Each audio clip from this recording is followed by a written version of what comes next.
Ma'am, ito nga po pala yung sinasabi ko sa'yo. Ganun ba?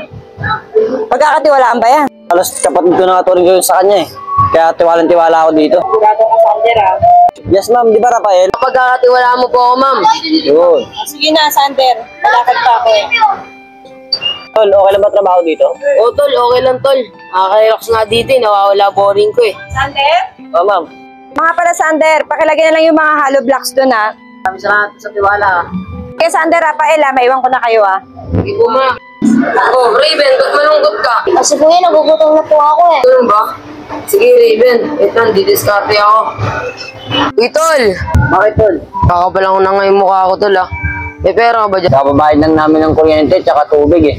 Gusto mo tol, bumalik ka muna kay ma'am bukas. Sige, tol. Una na ako, tol. Kailangan ng pera. Pababalihin kaya ako na ito ni ma'am. Oh, kay ma'am to, ah. Sakto. Kailangan ko ng pera. Wala naman tao eh. Sama yung ginawa niya. Ipapasahod ko pala sa mga empleyado ko. Hala? Asan na yung pera dito? Sander?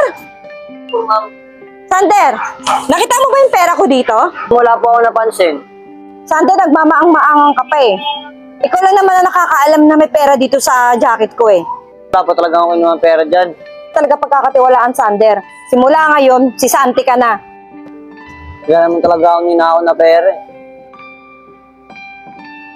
Bayan, wala namang trabaho. Saan ako nito? Oh, kuya Sander, ba't malungkot ka? Wala namang trabaho. Anong nangyari? Pagbintangan ako na nagnakaw ng pera. Kuya Sander, may sabihin nga pala ako sa'yo. Ano yung Gian? Kuya Sander, nakita ko kasi yung kaibigan mo. Sakto. Kailangan ko ng pera.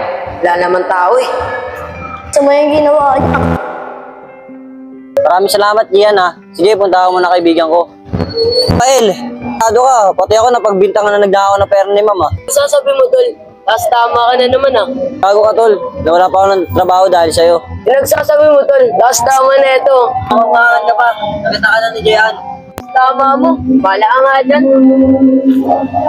Hindi talaga ito pagkakatiwalaan. Ma'am Trisha! Gian, bakit? Trisha, may sabihin po sana ako sa'yo eh. Yung Gian. Kung nakita ko si Rafael kagahapon. Sakto. Kailangan ko ng pera. Wala naman tao eh. Sama yung ginawa niya.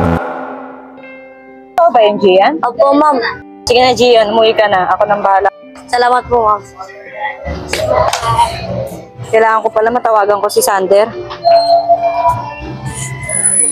Hello, Sander? Hello ma'am, bakit po? Pasensya na nga pala, Sander, na pagbintangan kita. Alam ko na kasi yung totoo. Po ba ma'am? Salamat po! O sige na, Sander. Bukas pumasok ka na. Yes ma'am. Buti na lang may ako yung Diyos.